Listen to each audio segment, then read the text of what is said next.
Welcome to the long overdue episode 12 of the Service Course Report podcast. My name's Ed Philbrick. I'm joined by Kurt and Derin Stockton. We had a little hiatus, we'll call it the Thanksgiving break, but we're back.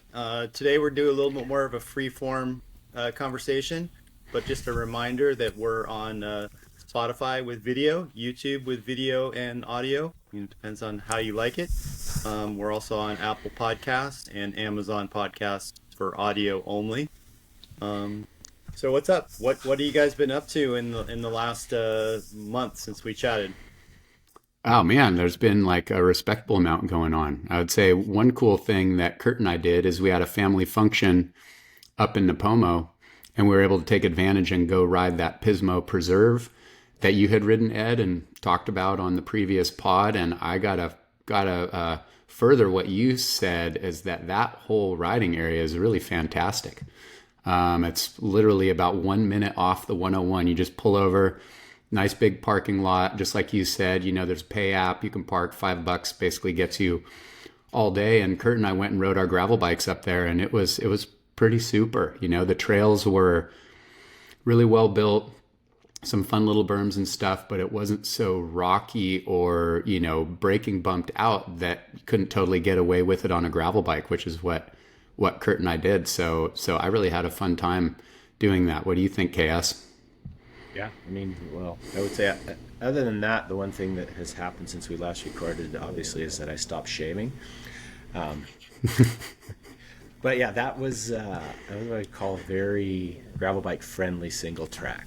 And there were some steep little pitches, but nothing you can't ride up. But to your point, DS, there were no rocks. It was like, it's that this riding single track can sometimes be a little bit. If you don't do that a lot on a gravel bike, it can kind of, be a little unnerving for some people, but it was so spectacular. The biggest challenge was to keep your eyes off of the views and keep your eyes on the Yeah, trails. Cause we were very fortunate that we had a super clear day. And so, as you mentioned, it's right off of the 101 there. Parking lot's a little bit higher, and then everything is up above. So all the trails go right. up, and then you get on that ridge up there. You're looking down over the Pacific, and you kind of don't even see the highway. But then when you get to the top, also you look out, look east, and look back on the valley back there. Yeah, it was really pretty cool. And we had to kind of, unfortunately, had to get out of there, but we would have definitely Right. like done a whole nother loop of it. You could ride the whole thing we did in two directions. Great multi-purpose trails. We saw a lot of people out walking that day, and that was a Saturday that we rode. And it looked to me like there was a bunch of equestrian parking. I'm guessing the equestrians probably spend more time during the week when you don't get as many people on foot or on bikes. But it seemed like the multi-purpose part of it was pretty well thought out. And we even had the little section where you went and we popped up over a little section where the cows were, it was free range there. The Yeah. little part the trail went through. So you did have to dodge a few road apples, but it's good to keep your head up because you don't want that stuff flying up off your front wheel. But yeah, it was awesome. I think that was Yeah. that was really cool. I'm looking forward to riding that again. And if you're ever driving through Pismo, literally it's right there. Like the effort Yeah. is so minimal. It was very cool. Yeah, and I think gravel bike, if you're used to riding stuff a little more than fire roads, and also if you have like an XCO bike, a good cross country bike, which was what you rode it with, Ed. I think either of those are probably like the two perfect bikes for that preserve. Yeah. Yeah, you could even ride it on a road bike if you were in a pinch. Yeah, if you were so inclined. And we did shoot some video, and so we'll get that uploaded and posted up so you guys can check it out. Check out a little bit more video of KS and I ripping around up there. It was a really good time. Yeah, I have my GoPro video up on our YouTube account. And I would remind our listeners that we have, a pretty extensive YouTube account, including old clips of KS and DS, that lurk out on the internet. If you want some entertainment, you can find old clips of these guys. Um, the nice thing about the Pismo Preserve is that the hotels participated in it, and there's an affiliate link on the Pismo Preserve website. Like if you want to book a hotel, the Pismo Preserve will make a small slice of your hotel stay.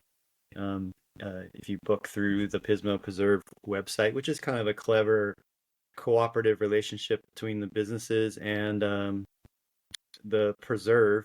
Also, the preserve, or the San Luis Obispo Land Conservancy, was the Right. principal beneficiary of the Bovine Classic. So all the beer ticket sales at the Sunken Gardens, which are rumored to be around $10,000, went to the San Luis Land Preserve, which is the conservancy that preserved that area and struck the deal with Right. the hotels and the cattle ranchers and the hikers and the horse people, and they market it with cycling right on the front of their brochure. Yeah, that's Some great. land conservancies are not so open to mixed use. It depends who donated the money to preserve the land. Sometimes wildlife organizations are not so keen to have cycling or horseback riding on land that's supposed to be preserved for mountain lions, for example. So this Right. is an example of a mixed use scenario, cooperative, where it's working, and I think we should all support it and check it out. Yeah, absolutely. Especially when supporting it is just going up and riding and then to tell people what you think. And another little thing I crossed my mind is if the parking lot is full, you can park on the other side of the highway. There's a little dirt lot where you can avoid the $5 fee, but the $5 fee is a donation to the Land Conservancy. So um, the cool thing too is, I don't know if you guys have this in Santa Barbara. They had bell boxes where you could just borrow a bike bell because they're required, and then just return it with a magnet, like it's stuck on a magnet. I've never seen that. We need that down here in San Diego more. We have that in Santa Barbara. We've actually had trail bells for, I think, 20 years up here for a long time. Ever since like the early 2000s, there was a bit of when the downhill scene was really booming, in the late 90s and into the early 2000s, there was some conflict between the hikers and the downhillers. There were a couple different bike shops, and it's continued on through, I think, Sage now, which is our biggest nonprofit trail group up here in the area. We have bell boxes up at the top and the bottom. You're supposed to grab it at the top and stick it back in the box at the bottom. So we do have those up here. Nice. That's Yeah, and all the interesting. hikers. Yeah, I was just going to say, to add on to that, all the hikers like the bells. Whenever you're coming down with a bell and you see a hiker, and obviously slowing down a little bit if you're ripping down a trail, as we'll do, slowing down a little bit and paying them a bit of respect, or even stopping and letting them go past. But everybody always thanks us for the bells. So it's a good idea to have one on. Yeah, well, that's interesting too, because that's something that the few people that I ride with out in the Nevada City area, Chris Foyt and Robin actually, two of us, but we have a whole network of irrigation ditches around the county, and especially right outside of Nevada City. So these ditches that got put in for the hydraulic mining back in the day, and for irrigation, they all have trails alongside of them. And since they're irrigation ditches, they're all on like a 1 to 2% slope max. So they're flat, and they are multi-use as hikers, runners, and then cyclists. Don't get equestrians on those trails. And we took it upon ourselves just to put bells on our bikes, just to make people aware. And that what you were talking about, DS, is the same thing. When you start using that bell, people are so appreciative, and it's not like a trail bell that you turn on or off. I have one that's just a little thumb activated one, but the pitch is so perfect that I ring that thing and I get people. They're like smiling, thank you for the bell, thank you for the bell. I Yeah. also run a flashy light on the front end of my bike so that people can see you, because a lot of where we're riding is it's got canopy over it, so it's almost all shaded along those ditches. There's a lot of trees, so I think doing that, and it helps with that, having different groups happy to work with each other. Like we Right. were saying, Ed, some conservancies, they don't want bikes, but it's like all it comes down to really is just people communicating with each other, and being open, and I always stop when it's bike, and hikers, you can tell. You can tell when someone needs you to stop, if they're not used to having bikes come by. You can kind of tell by their body language. Although the one fun little anecdote with the bell when we started using it is Mostly it's when you're coming up behind someone, right? You want to let them know, and you'd ring your bell, and 9 times out of 10, people would reach for their phone, like, "Oh, I'm getting an alert." They weren't used to having a bike bell. They were Right. they were more conditioned to getting alert on their phone, which that one kind of blows me away. Is that there are people out, having a nice walk, and they're more concerned about their phone than checking the scenery. But it seems to be changing a little bit. Bells are super helpful. Anything we Yeah, can the do bells to are. to lower that kind of friction sometimes that we get between two wheel travel and not. It's great. Yeah, so that was My that my was that was it. my Yeah. Garmin 1050 has Mhm. a bell built into it, and so when I'm on my gravel bike, it's in the lever, so I can hit my lever, the button on the Ah, top of my Di2 lever. But on my mountain bike, I have to go and touch the screen to get that electronic bell, and that's just not an easy yeah. motion because my it's in the center of my bar. Um, so I don't know. I need to purchase a bell. Uh, I've been yelled at, no bell, no bell. Right. So my free hub's pretty loud. Anyway, um, it's interesting. Yeah. It's interesting that we try and keep things positive here, and I think we just laid out a lot of positive mojo. But an interesting thing happened for me in the last week. We I'm on the board of directors for the Escondido Creek Conservancy, and we just closed escrow on, we'll call it 70 acres behind the house here, which is sort of mecca for the mountain bikers. Um, and it's called Frank's Peak. And I hiked up there with my family with our dog Frankie. So we took Frankie to Frankie's Peak, and you know, it, my family ran into mountain bikers coming down off the top, and I was trying to kind of explain to them, like, this is still private property to my family. This is still private property, and I'm not sure if the mountain bikers are going to continue to be able to access, or how that's all going to work out, because it's private Right. property all the different ways. But these preserving land and allowing a cooperative cycling to take place and for us all to coexist is important. So I think we'll continue to put out the positive mojo on that topic. Um, Switching gears slightly, the New York Times put out an article about e-bikes that is circulating around. You guys have any opinions about that article, or uh, some of the things going on there? Yeah. I'm I have. Go. Yeah. You oh want to go sorry. ahead, Chaos? Well, I mean, I have not finished that article, but it started us on a topic of conversation before we started recording here. But yeah, I would say, DS, you've thought through some of this stuff. Like, you were hitting points, having not read the article, that were in Right. the article. So yeah, have at it. Yeah. It's something that I've seen in this area, and and as especially between the three of us, as I'm the one who has an electric mountain bike, like a Mondraker, like more of a performance bike. I have a lot of thoughts about it, and I've seen the proliferation of e-bikes, around town where I live in the Carpinteria, Santa Barbara area, and I think that the biggest, there's a couple different issues, but the biggest one I see is with the class twos. And so for people who don't know, they've been designated three classes of e-bikes. There's class one, which has a 20-mile-per-hour limit, and that's a pedal assist, so you have to pedal it to make it work. There's class two, which also has a 20-mile-per-hour limit, but you don't have to pedal those to make them go. They have a throttle assist, so you can just turn it and coast and go. And then they have class three, which is a 28-mile-an-hour limit, and those also are pedal assist, so you have to pedal them. And where I see, the major problem is that I've seen with kids, a lot of kids riding them around town, is with the class twos.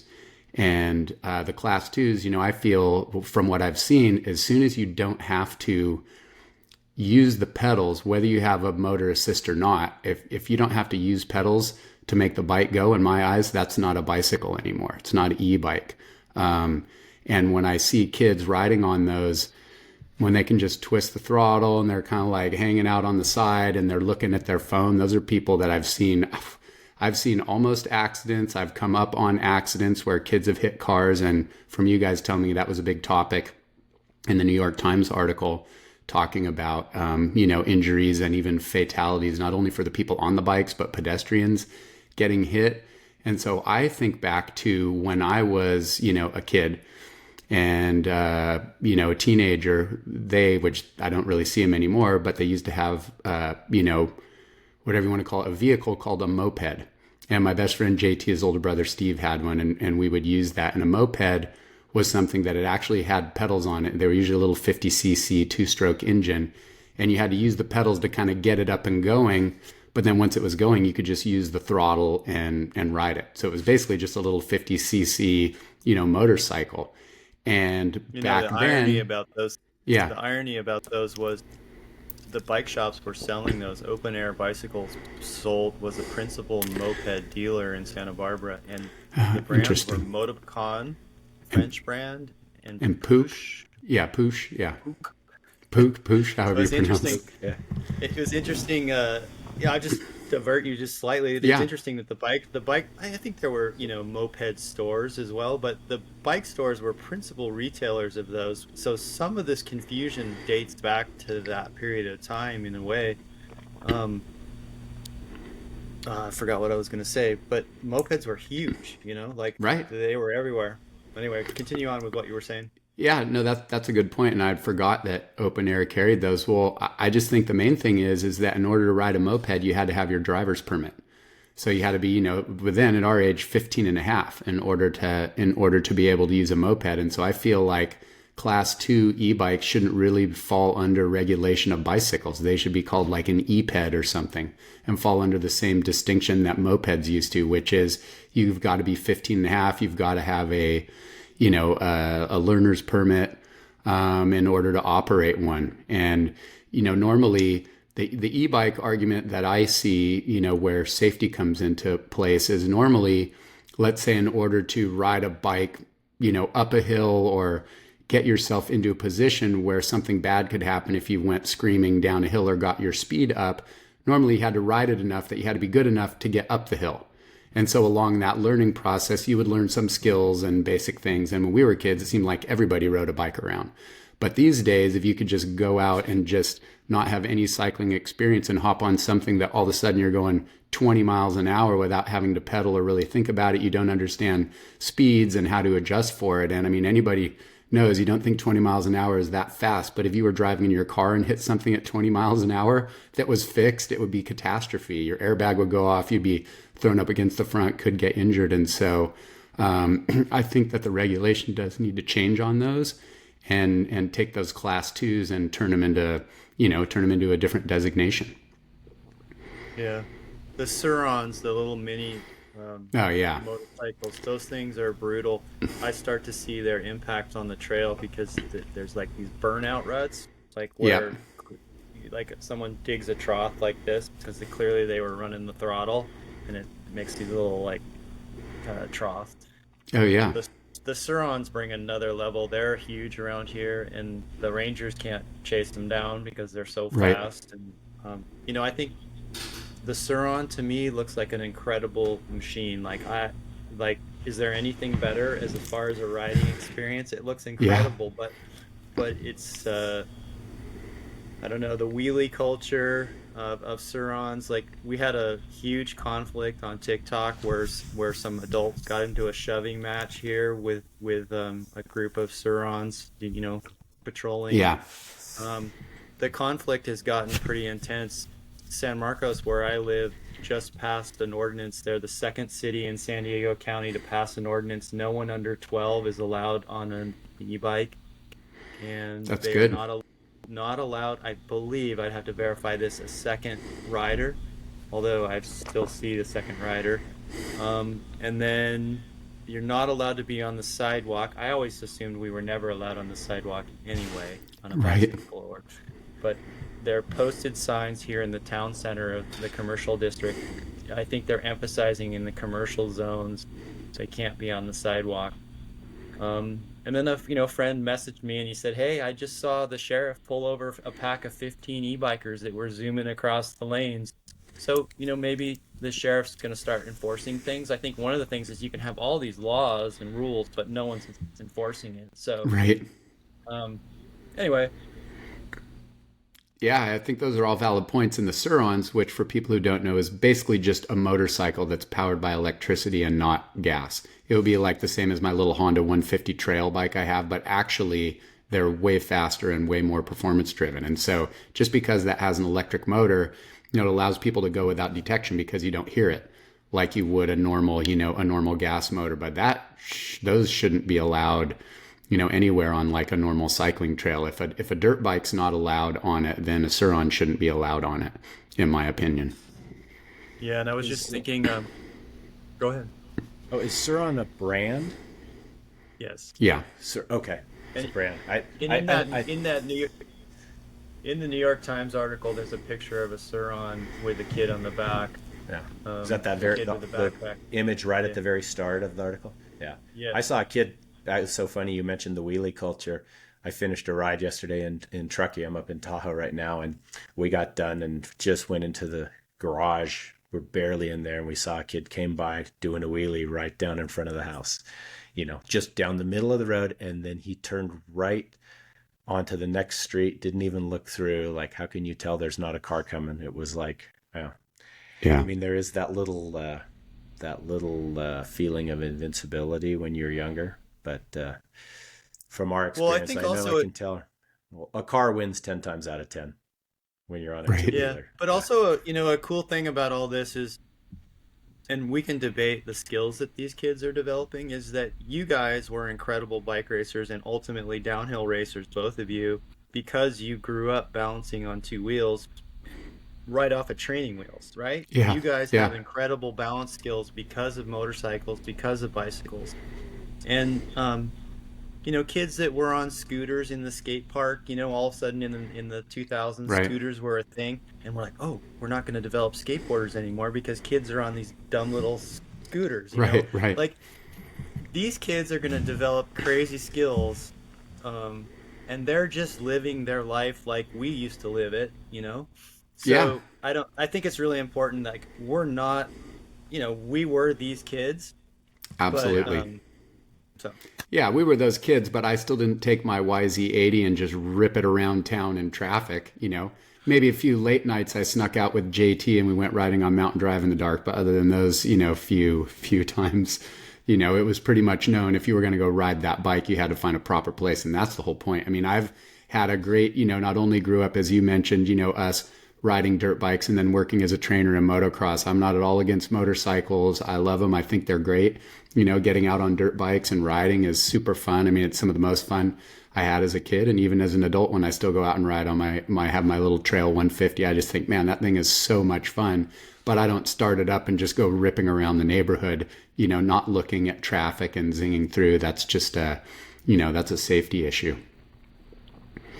Yeah, and the other thing that happens for me, yeah, I can't go anywhere without someone engaging me in a conversation about e-bikes and bike paths. And we were having an e-bike discussion here, but one of the things that happened in Carlsbad and Encinitas is we had 2 fatalities. Mm-hmm. And when those fatalities happened, the cities instantly declared states of emergency so that they could spend money in ways that they wouldn't have been able to otherwise.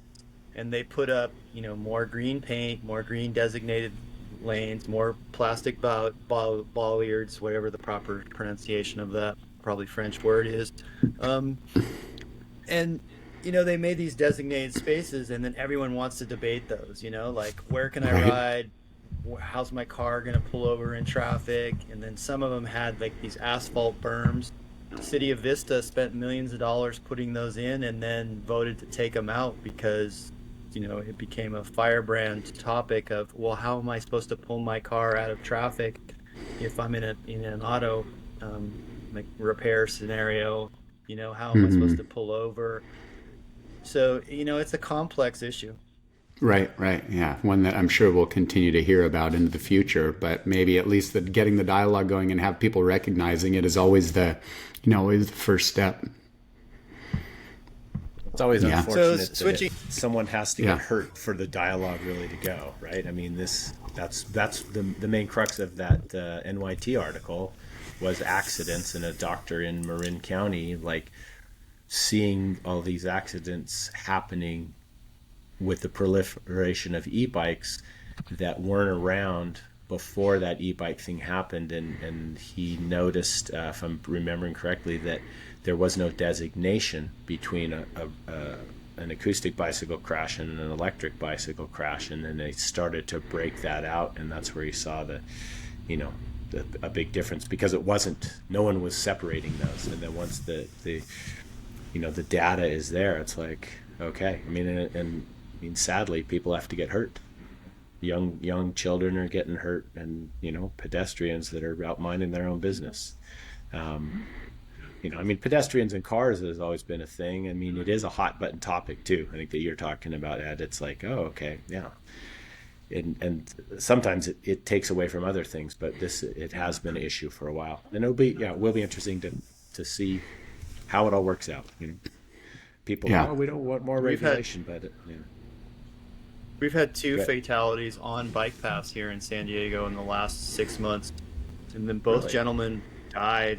Both gentlemen were in their 70s, and both articles and news coverage didn't indicate whether e-bikes were involved, but they were. Mhm. One was a head-on collision, Lake Murray area, on a bike path, and the other was the Oceanside bike path just this last week, and both of them were males in their 70s. Um, Struck I by a think. bike. Mhm. Mm. Oh, the one last week in Oceanside involved an electric scooter. Huh. So, anyway, Yeah. Yeah. this is also an issue on bike paths: the safety and the blending of electric versus analog, as you used to use that word, Cass. Right. Right. analog Yeah. or acoustic. Maybe it's acoustic, right? We're thinking of early Dylan and later Dylan. Went from went from Yeah. Well, acoustic I'm to I'm electric. sure. Yeah, I'm sure to be continued on the e-bike topic. Yeah. Cass, you Yeah. listening to any music lately? Like, what's the music of the moment for you? So a couple of weeks ago, if anyone remembers, 80s hip hop group called Boogie Down Productions, KRS-One, he came through Nevada City, and I went and saw that show a couple weeks ago, and kind of sparked my interest in some of that stuff. It was a good buddy of mine, James Urbanus, who I raced bikes with on the same team on 10 Speed Drive. We did together, and remember James came out to California to train because he lived in Colorado, and he came out and he stayed with us, and he stayed with our buddy Cam Johnson down in the Thousand Oaks area, and introduced DS and I to Public Enemy Yeah. and the Beastie Boys. That was that first little bit, and then we delved into a lot of that kind of early 80s hip hop, which it's started in the 70s, but we got into it, and I mean that was probably what, like DS, like 85, I think, 85, 86, 84, 87. 85, yeah. But it was fun. I actually, when I saw that show was coming to Nevada City, I thought it was like a spoof. I didn't believe it, so I actually looked it up and confirmed the tour before I bought a ticket. But it was fun to go see that show with maybe 300 people, standing only type of thing, which just got me listening to some of that stuff again, which is, yeah, always enjoy it. And then it's always funny, you listen to some album and you're like, I know every like change of tune, almost every Yeah. lyric, which song's coming up next, because that was a huge way that I got through all those long hours of training, Yeah. was with a Yeah. Walkman and multiple cassette tapes, and even sometimes a second set of batteries when you were going out on long rides, and you just, Yeah. right, we might have had a cyclometer, right, a little Avocet cyclometer on your bike that showed you your speed and distance, and maybe you had a heart rate monitor, but mostly it was just about the training. And so you pass the hours and you just listen to that stuff over and over. So that's fun to do that, to listen Well, to those old let's tunes. just put a marker there. I think both Derin and myself used the early heart rate monitor that was on your forearm, that was The about this Conconi. long, the Conconi Yeah. thing, and the chest strap pads were about this big.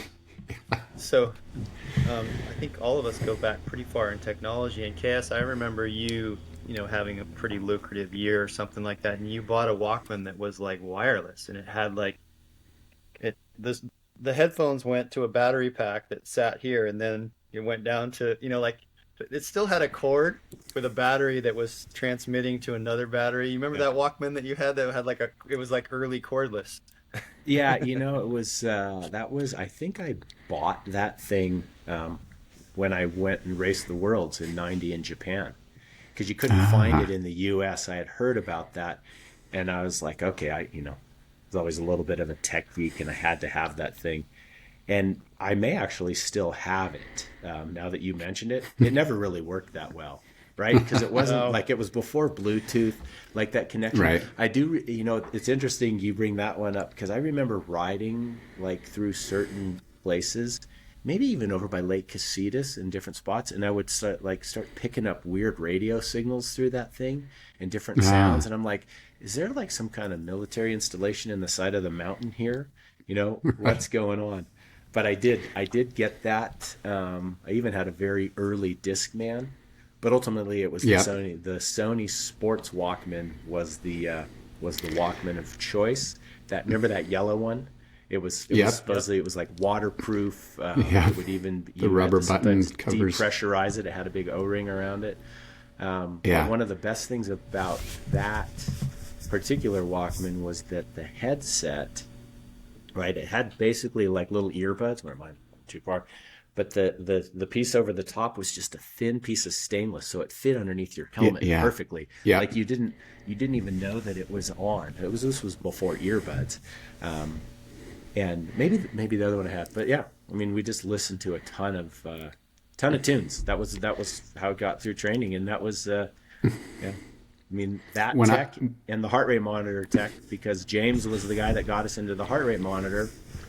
Because when his buddy, and our buddy Roy Nickman came back from his first year with Lavi Claire and training under Paul Coakley, he brought like this Xerox of a Xerox of a Xerox of a yeah. copy of this Coakley training program, and it was all heart rate based back, in 80, 85, 86. So yeah, we bought the Polar.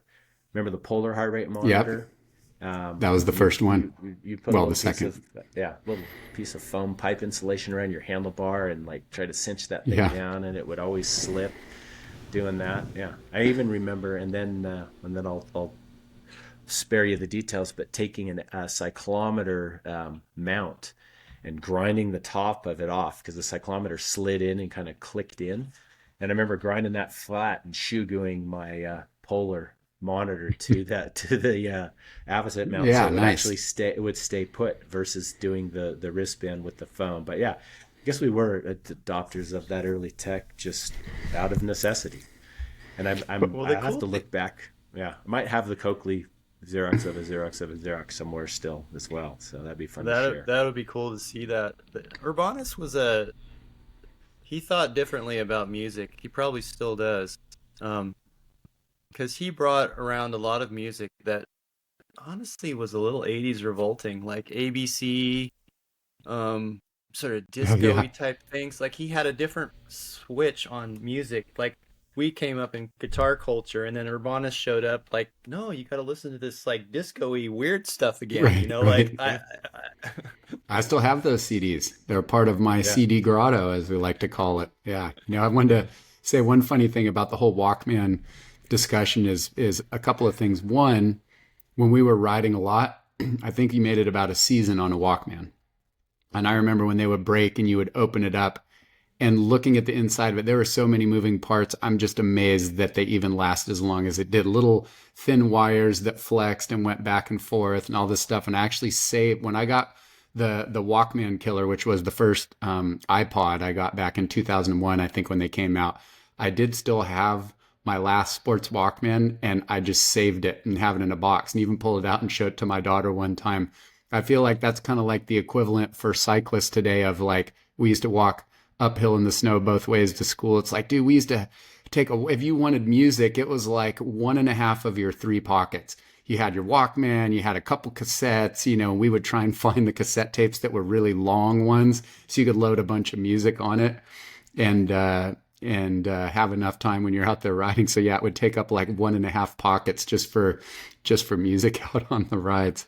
So it was I'm pretty laughing. funny. well, I'm laughing thinking about how yellow was the default color for semi-waterproof. So Minolta Right. had a camera that was semi-waterproof, maybe waterproof to 2 feet, and it was yellow.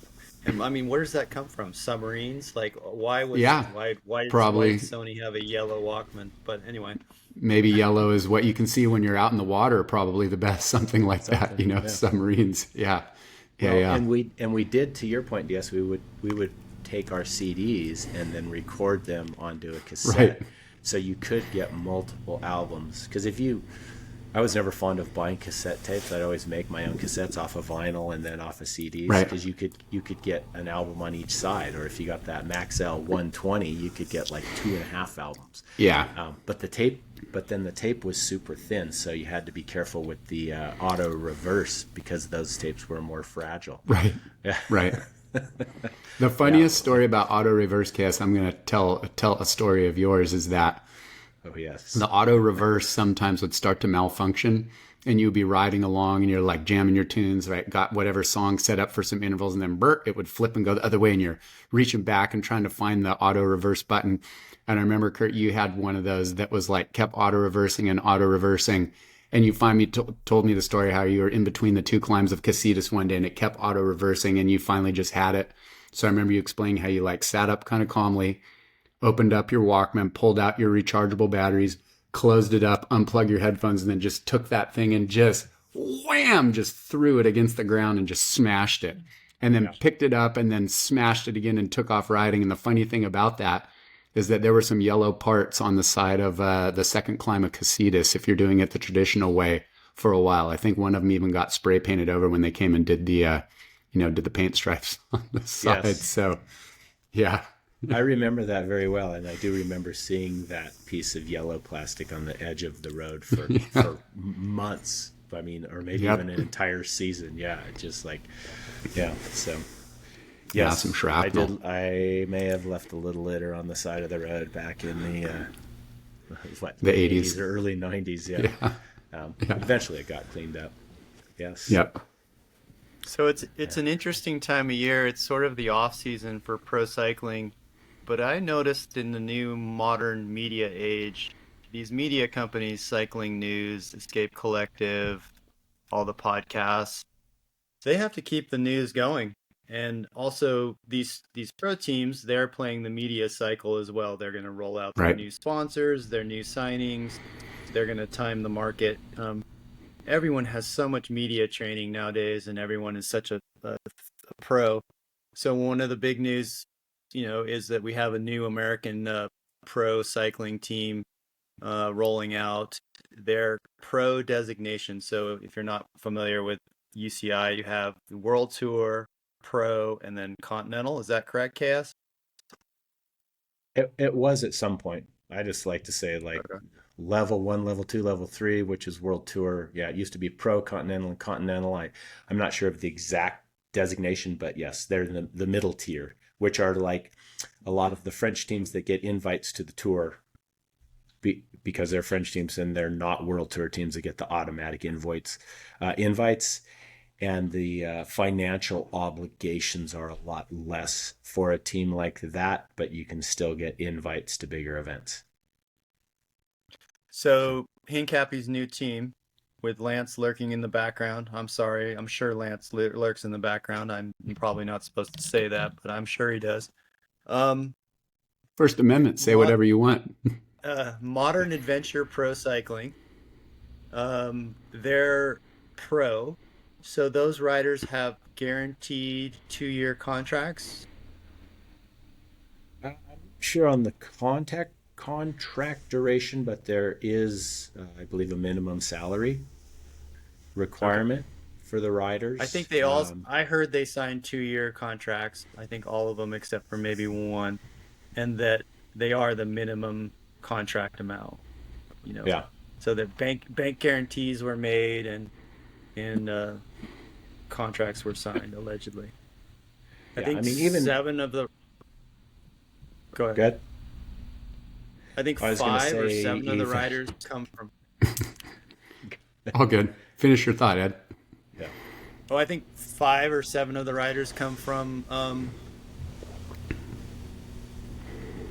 What's the name of that team that was around last year?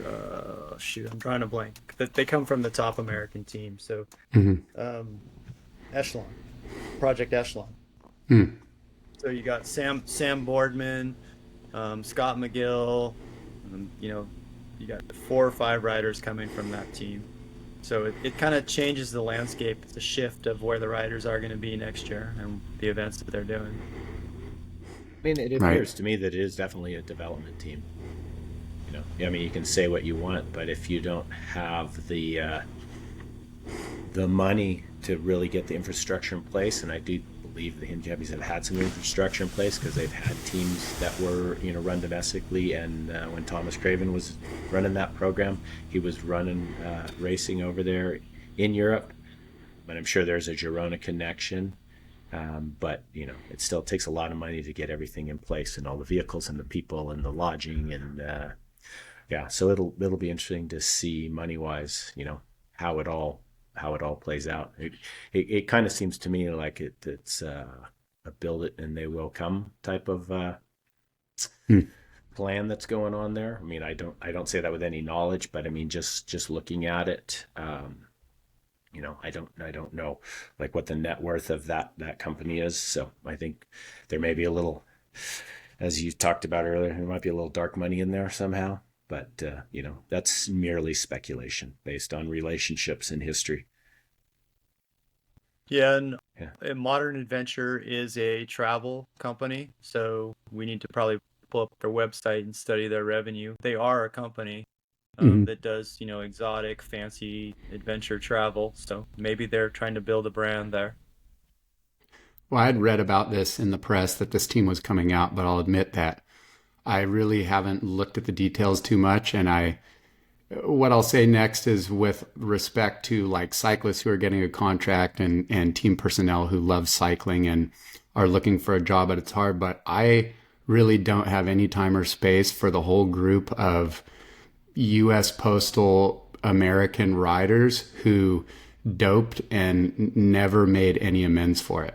And by making amends for it, I don't mean, a lot of them served a quiet 6 month, suspension over the off season and maybe missed a few cobbled classics at the start of the year. But for me, it's a matter of taking personal responsibility that if you do something. And so if let's say you're born into a family that's in the mob, and you go into that line of business, you could say, hey, I was born in the mob, but it also doesn't make murder and extortion okay. And so, cyclists who, and I'm also not naive, although I was naive at the time when all of it was going on. I'm not naive at saying that if you were of that era, it was really the sports governing bodies and the whole McQuaid, and I forget the other guy who ran it with him off the top of my head, that really set that up. But it's not a victimless crime, and it's easy to say, "Hey, everybody was doing it, so I can do it," and that's one way of saying it. But it doesn't mean that there weren't people that didn't dope that basically had to quit cycling. And I know this because towards the end of the '90s, one of my best friends who was a really top level amateur cyclist. He had a barbecue. He lived up in the Bay Area. He was working for a tech company, and I was up there hanging out. And a cyclist who KS was of our generation, maybe a couple years younger, and I'm not going to bring up his name because he never brought anything up.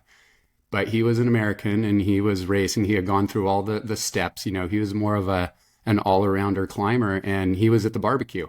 And I rapped with him for a little bit. Hey, how's it going? And all that, but not a whole lot. But I just noticed kind of this look in his eyes that looked like, his dog died or just had that look like something, had gone wrong. And I remember talking to my best friend about it afterwards. And I'm like, what was up with, this guy? And he just told me that it was the end of the season and the team that he was on just came to him and just said, hey, if you don't get on a doping program, you're not going to get a contract. And he didn't dope.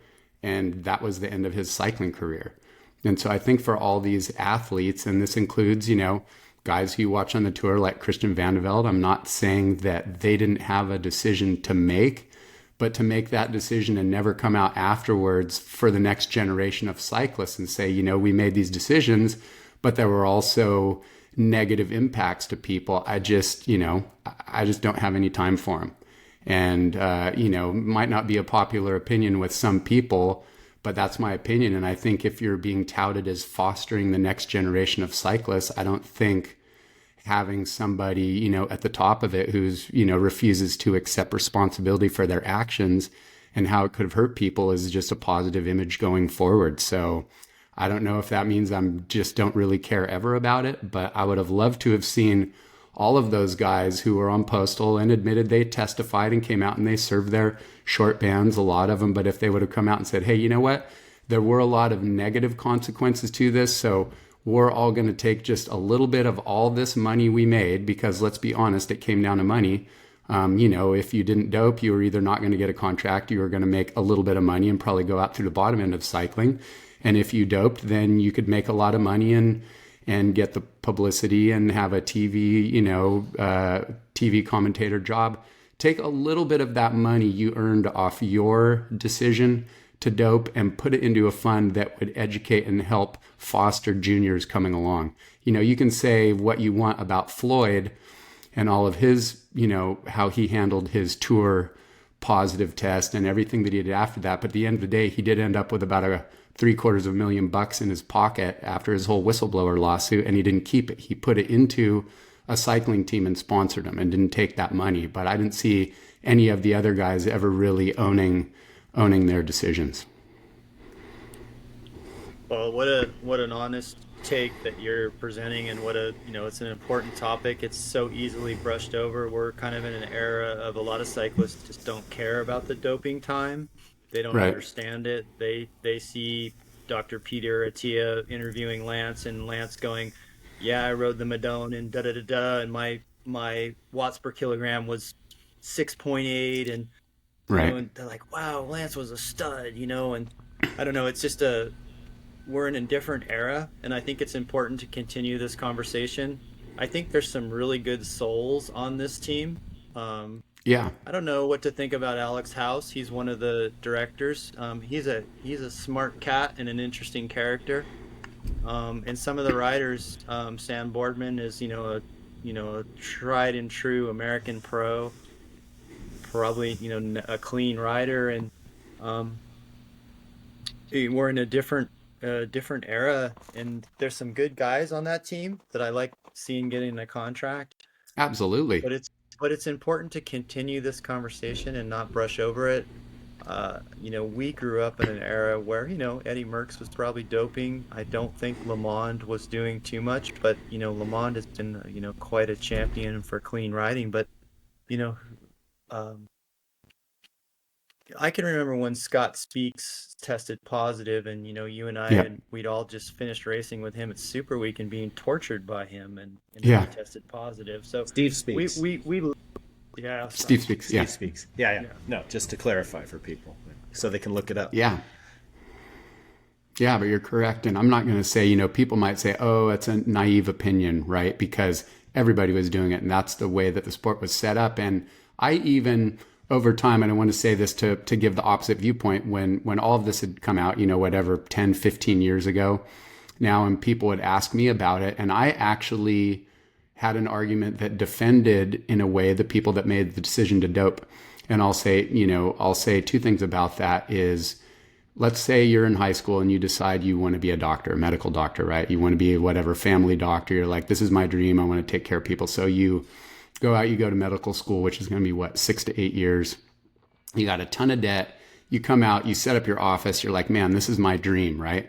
I'm going to be working as a doctor. Wow, this is a lot of money. I'm trying to chip away at my debt. And maybe 6 months into your career as a doctor, you get a visit by some guy, and he says, hey, I hate to break this to you, but it's really impossible right now to turn a profit as a doctor. Everybody makes up fake clients and bills and scams a little money off the top. And if you don't do it, you're going to go out of business. Your kids aren't going to be able to, go to the school that you wanted to pick for them. And if people who are doctors were faced with that decision, I could see a lot of them probably would have gone, man, let me go talk to this guy who's been a doctor for 15 years. And you go and talk to him in confidence. He says, yeah, sorry to tell you, but it's the same thing, right? How many people would have said, well, you know what, if everybody's doing it, I'm going to do it too. But it doesn't mean that, like I said, that it's a victimless crime, and I understand that it's a business decision. If people remember Oscar Kamenzen, he was a world champion, I believe, in 2003, and he ended up getting busted for doping back before there was any real, sanctions or criminal sanctions for it. And he gave the most basic, honest explanation. He just said, look, in the sport right now, he goes, I was given a decision. If I didn't take EPO and do all that, I'd make maybe 60 grand a year. He goes, who knows how long I would have been in the sport, and I would have gone out the bottom, never win any races. He goes, or I could dope and make, at that point, several hundred thousand a year, win big races and bonuses. And he said, I made the decision, I got caught, and now my career's over. But, that was his decision to make. And so I'm not naive in thinking that it wasn't a tough decision for people to make. And I could understand that if you have a dream and you want to be in it and you get in and all of a sudden you realize the system is corrupt, you have a decision to make. But like I said, I also think that there's negative consequences of that. And for all of those riders who are part of that to never just own it and come out and be frank for it, I think is doing frank about it is doing a real disservice to the next generation of riders, because you're kind of saying, hey, don't own it, sweep it under the rug, and look at me, I made all this money, and now I, have folklore in the sport of cycling. I just don't think that that's the message that you want to give to the next generation of riders coming up. What do you think about Chris Carmichael? I think he never got caught as a coach, but there's a lot of redacted information about him, and, built an empire on, blanking on his CTS, in doing that. And he was able to skate through. A lot of people did that, and like I said, he never got sanctioned. So can you say that he did it for sure? No, if there's never any proof about it. But I think, again, all those people of that generation, if you don't ever come out and say, hey, we made decisions based on pressure or whatever to do it, and here's some of the consequences of it, then how does the next generation learn? How do you effectively lead in that position? What do you guys think? Well, it's an important moment. We got modern adventure queuing up. What do you think, Kurt? It comes, a big part of it, I feel, is it comes down to the broken model of sponsorship being the major funding of cycling. And cycling has always struggled for money, especially at that level, right? Like at the Pro Conti level. So anytime any money comes in, however little or great it sounds, people oftentimes decide to just kind of look the other way because the money's here, and everybody jumps on top of it. And an example I like to think about in that is rock racing. If you all remember the rock racing team and rock racing jeans, and right, I mean, they hired at that point Santiago Botero and who's the guy still racing the Colombian that's like 50, races the Tour of Gila every year. Right. They hired Tyler Mancebo. Francesco Mancebo. They just openly hired a bunch of convicted dopers. The guy who ran that company, Michael Ball, if I remember the name correctly, he was not necessarily an outstanding individual. But people were willing to look the other way because this little bit of money was coming into the sport, of a sport that's so starved for money. So I think that's part of what's going on with this new thing. I know George. Well, I don't know one George thing real about well. Yeah. Oh, I was just Yeah. gonna say one thing about rock racing was they did rock and roll cycling, which it needed to be rock and rolled. Michael Marks has Yeah. come in and rock and roll cycling with BWR, but rock racing did a good job of, they brought some grit, some rock and roll, some good Right. marketing. Some Yeah. flair. They did that. I mean, right down to the rattle canned bikes, right? Remember the riders were painting their own frames and doing that because they didn't have a sponsor. Oh, really? But yeah, I mean, there was all sorts of different stuff. But ultimately, I think that also was a distraction too from what other stuff was going on. And my point is that people in cycling often choose to look the other way because, oh gosh, there's a little bit of money. I mean, this is like, we haven't had a U.S. team for a while. I mean, other than Team Type 1, I think they're still Team Type 1. Like, they've been a Conti team for 20 years or something now, and doing that. But other than that, like, we haven't had a U.S. team. And so people are so hungry for it, they are willing to, like I said, look the other way, which is unfortunate. So I do believe, if we can bring that to light a little bit and just bring some clarity to it and maybe offer a different perspective, I think that can be helpful. And Yeah. I think it was you said, DS. It's like, oh, these young writers, they don't, or no, Ed, you said they don't even know or they don't care. But it's like, how can you know where you're going if you didn't know where you came from? So hopefully, a little bit of even the storytelling that we're doing and offering some perspective of similar situations can be helpful. Right. Yeah, well, I'm proud of us for bringing it up. I think we should lean Yeah. into it more. I think it's important that the conversation takes place.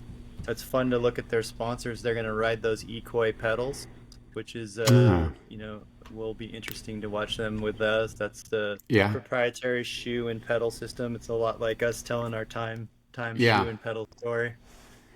Big Equi bought that. platform. Yeah. Yeah. Oh, I was not aware of that. That's always an interesting one for neutral support. Big platform, low pedal sole to the center of the axle. Although they were talking about, and I can't remember because I was reading about those pedals, I found it pretty interesting. And they were saying it was, I think, 9 millimeters from the center of the spindle to the bottom of the shoe or something like that. And I could have sworn that one of the original times was 8.5. It But I would have was. to go back and look at that. So, I can just confirm lets you that, know DS. that. So Yeah. 8.5 mils. So even all the way back, now we're looking at 30. No, that can't. Yeah, 35 years ago. Pretty amazing that those original patents that Mr. Bell designed and patented Yep. had that biomechanics back then. The bioposition A of the friend of mine's original on the Keep Pro, 8.5. Yeah. Then Yeah. the Criterium pedal came out, which gave you better cornering clearance. And if I remember correctly, it was 13 millimeters. Yeah, But 13. still, Yeah. versus 2.5 from the original looks, 2.5 centimeters, not millimeters. Right. So Right. yeah, So the interesting thing is they have an interesting collection of sponsors. Training Peaks, Finish Line Lube, Michelin tires. Michelin tires is an interesting one. Columbia, Yeah. that Columbia jackets. That sounds like a Hincappy long time Old relationship. HTC. Yeah. Yeah, Columbia Hammerhead, which Sportswear. is yeah. Yeah. Hammerhead, which is SRAM. So it sounds like they're SRAM team. Defeat Socks. There was one other interesting sponsor. Oh, Eagle Creek Bags, which Oh, nice. interestingly, Eagle Creek Bags is a company here from San Diego that was sold off to VF, which owns Vans and a lot of fashion brands, and then VF quickly sold off Eagle Creek. So I think there's somebody in Idaho who owns Eagle Creek Bags. But anyway, interesting What about list of sponsors. Yeah. you said, and they are on Factor bicycles, correct? Correct. Is that I don't it'll, see it'll, Factor listed on the website, but I saw a press release somewhere. yeah. It'll be interesting to see how that goes with Factor's decision to get out of the world tour. Um, if they'll put those resources into this team. Right. Well, Yeah, but I it's not apologize. on the site Factor now. is listed. Is it there? It is. Oh, it is. It is. Okay. Yeah, and then they're also going to ride black ink wheels, which is Factor's wheel brand. It's Factor. Yeah. Yeah, interesting. Okay.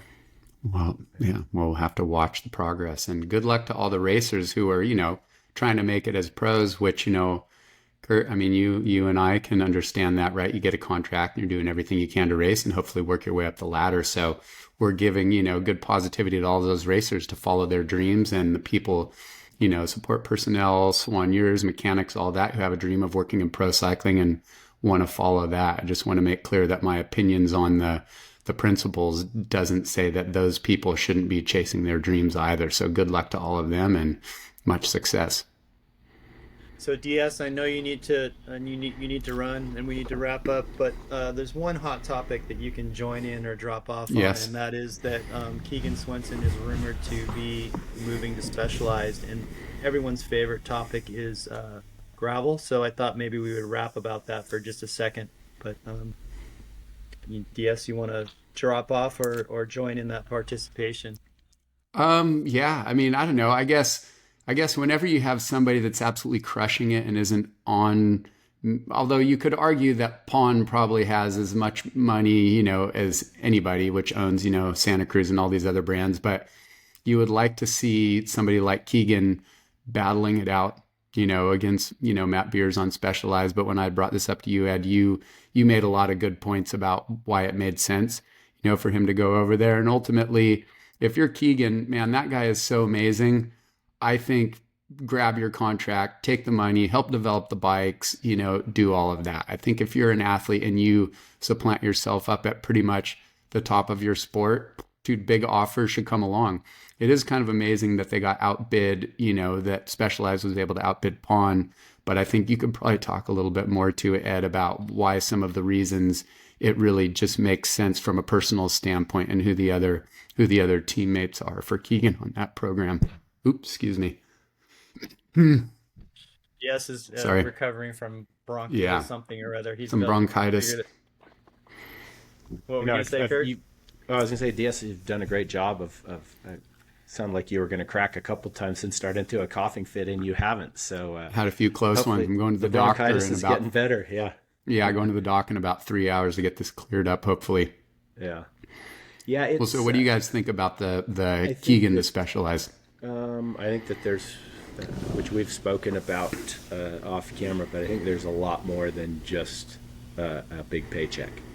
There's got to be some design opportunity, and it must be quite compelling, because he's been with Santa Cruz, you know, come up Right, through that program. They've built an entire program around him.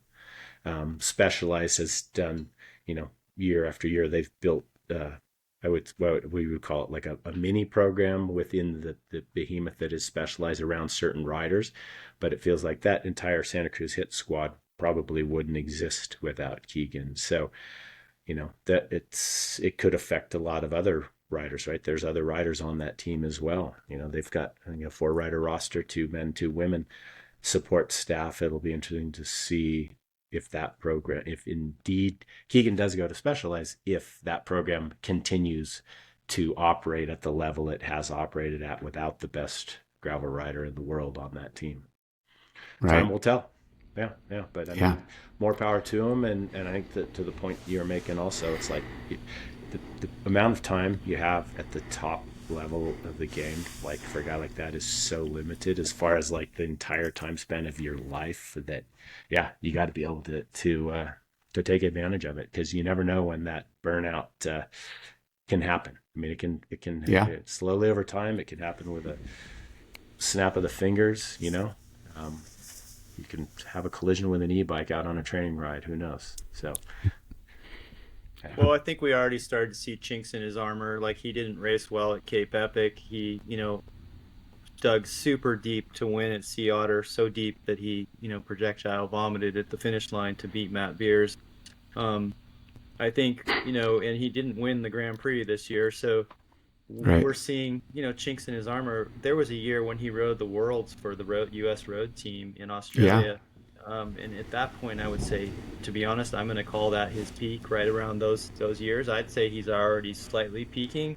Right. Maybe with a little more diverse support and precise focus, he can win the Grand Prix again. He is marathon world champion. He will wear the Right. rainbow stripes in any mountain bike race over 50 miles. Um, and I'm sure Specialized is interested in his marketing on the mountain bike as well, on the XDO bike. Um, one thing to point out is that the Crux is getting old. It needs to be redesigned. It does not have internal routing. It has fairly good clearance. It does have a UDH hanger this last year, but their Hmm. whole gravel line is in need of a revamp, and the Crux is their bike. And Specialized markets the tarmac with Sagan, now the tarmac with Remco. They need a Right. marquee rider to roll out a new Crux, probably at Sea Otter, right? Yeah. Um, Yeah. and Specialized tends to revamp their whole line as a whole. So they'll have shoes, pedals, and helmets and everything, around a marquee athlete. If this is true, this rumor is true. So it could be exciting and interesting to watch if it's in fact true. I don't think Escape Collective, who broke the rumor put something out without vetting their sources. Although, there has been a time where they were wrong about something recently. But it'll be interesting to watch. One more positive probably for Keegan on this, and you brought it up if you mentioned, Sagan, who still does PR work for Specialized, is for Keegan, I'm sure for a long term, you're talking about him hitting his peak at racing and then coming down. Hopefully it will be something where he can kind of be their gravel face for years to come, right? Just like Ned is still sponsored by Specialized, and I don't know when the last time Ned pinned on a pro number, which I think is great. I think companies should do that and carry those athletes forward. So hopefully for Keegan, that will work out for him. Yeah, and it's important to understand that his wife is on that team, and he's very close with Matt Beers. I think him and Matt, got to know each other well at Cape Epic when Keegan was suffering, and then I noticed that it looked like they split the prize money at Levi's Grand Fondo with a little working together, and so they do have a good relationship. Right. But does create a super team and the first super team, and there's some debate about teams and how that's all changing. We're getting that Traco winner coming to the Lifetime Grand Prix. That guy, Swenson, no, what's his last name? He is like kind of a multi-compact Dutchy name. That guy's going to be a player, and there's going to be some changes in the Lifetime Grand Prix and some bigger teams. So yeah, it's exciting to watch. Maybe Alexei Vermeulen will go to Santa Cruz. To be determined. Little tidbit on that one. Yeah. Well, it is an interesting marketing opportunity too. The whole husband-wife thing with Specialized. It'd be interesting to see if they lean into that at all. If one thing Specialized has always been really good at is the marketing side of things. I think they're a marketing company that also makes great products. So it'll be fun to see how that all comes. Yeah, we'll comes watch to it. fruition. Yeah. Service Course Report will be at Sea Otter reporting on everything at the first round of the season, first big race of the season. The fireside chat will break this down nightly. Yes, that's right. Yeah. That's right. Yeah. Well, thank you everyone for joining us for episode 12. Your comments, your sharing help us grow. We're really trying to grow this, so we need the support of our listeners to help grow it. We're looking for sponsors. We're looking for your comments. We're looking for your likes and shares, and your feedback. So let us know how we're doing, what we can do better, and thanks for joining us today. All right. Thanks. Thanks.